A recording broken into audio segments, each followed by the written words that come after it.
17-year-old Sushma started donating her eggs in 2009. She donated at least 3 times in 18 months. And then Sushma suddenly died within 2 days of her last donation. This happened in August of 2010 in Mumbai, and the case is still open. The police have not been able to come up with answers, and there's a big question mark on the conduct of the fertility clinic involved. On the 8th of August 2010, Sushma had visited Rotunda Fertility Clinic in Bandra to donate eggs. On the 9th, Sushma complained of abdominal pains, and on the 10th of August, Sushma was dead. She was just 17 years old and also underage at the time of her last donation. But even then, the hospital went ahead with the procedure.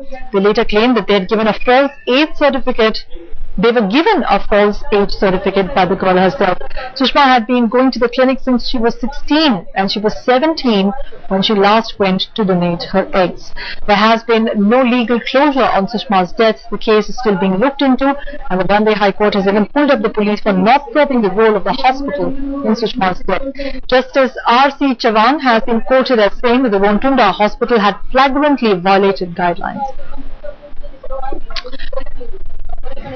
Well, let me go across to Vidya, who joins us from Mumbai for more on the story. Vidya, fertility clinics are a boon for a lot of couples that are desperately trying to have children, but as with any other medical facility, it is also wrought with rackets. Tell us about this latest case, why Sushma's case is still not being investigated properly. Well, it's almost 2 years since Sushma died. In fact, her mother could never believe that she was actually going to a fertility clinic to donate eggs. She did not know of it at all. According to her, the man whose place this girl was working in, he was the one who's taken her to the clinic, taken away all the money, because Sushma never gave those 25,000 that she used to earn from every time that she donated. And as the clinic has been saying that she donated at least thrice, that means she would have got at least 75,000 rupees from it. But not a single pie of it has come to the family. And that is the reason why the entire family is quite surprised about the way that the girl had actually donated eggs, and the family never knew of it. And that is the reason, All right, let me also go across to Abha Majumdar, who is the director of the Center for IVF in Gangaram Hospital. Abha, thank you for joining us on Headlines today. What are your initial comments as to this growing menace of young donors donating their eggs, a lot of them underage? This is really becoming a racket now. Why are there no checks and balances to prevent these things from happening?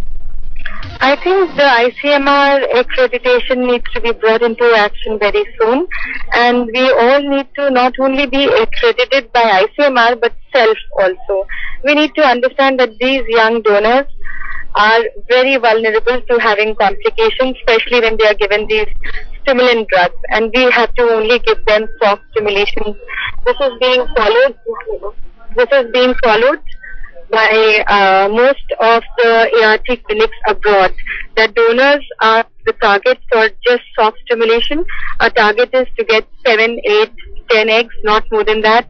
The moment we try to stimulate them more and try to get more eggs from them, they can land up into complications leading to a lot of morbidity and rarely also possibly mortality.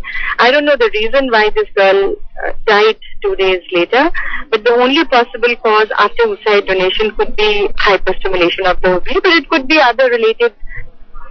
could be unrelated to IVF also. We do not really know what could have been the reason with this girl. Abha, do you think that checks and balances are woefully lacking in these kind of sensitive issues? Can you repeat your question? Do you think checks and balances need to be stronger in this particular area? Very strong for oocyte donation, because India has become for oocyte donation, surrogacy, both, because of the financial state of a huge number of people in our country. And that is why we need to be very strict about allocating surrogates and oocyte donors, both regarding their age, regarding the type of stimulation they get. And I feel that one donor should not be expected to donate eggs for more than 1 or maybe 2 recipients, not more than that. And ICMR is very clear on that, that from one donor, 1 recipient should receive at the most 2 recipients should receive eggs. The moment we stimulate them more to get more eggs, we're trying to give eggs to more recipients.